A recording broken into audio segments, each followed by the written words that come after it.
during this festive season and avoid the rampant road carnages.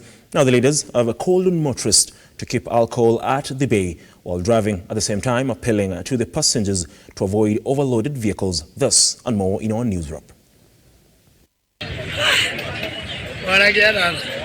Machakos County Attorney James Kadhili underscored the need to reinforce use of alcohol on roads to ensure drivers are in the right state of mind. According to Kadhili, passengers sometimes may not be aware if the driver is under the influence of alcohol, urging them to speak up in case they notice any drunk drivers. However, there has been an argument in court whether the tool is hygienic. His sentiments were echoed by Archbishop Machakos Diocese James Mutungi, who advised drivers not to be in rush, not to be under alcohol influence, and to drive carefully.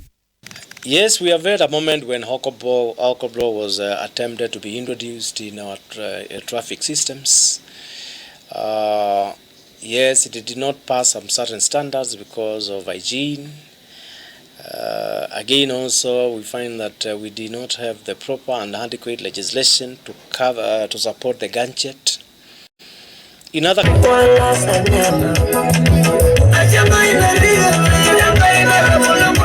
The effects of climate change eating Kajiado pastoral hard. Women in the region have now embraced crop farming, while men opted out the new practice instead, citing lack of water as the major challenge.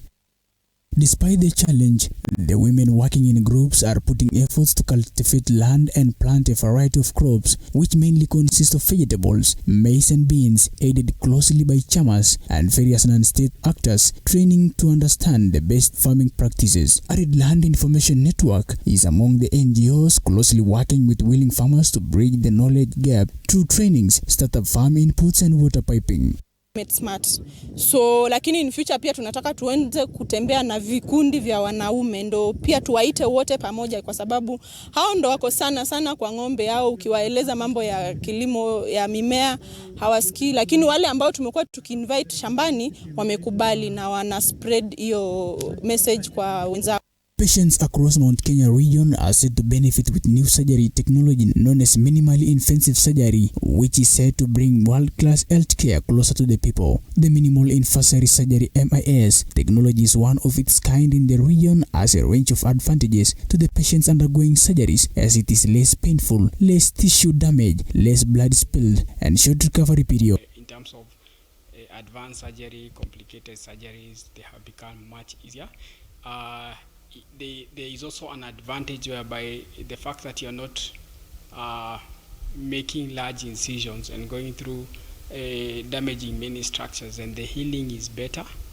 As a way of combating intercommunal feuds, the Free Pentecostal Fellowship Church in Kenya has moved in an initiative to raise 20 million to sponsor mitigation strategies to enhance peaceful coexistence among warring communities in the borders in Kisii, Migori and Narok, to foresee the communities of Masai, Kuria, Kisii, Luo, among others living harmoniously.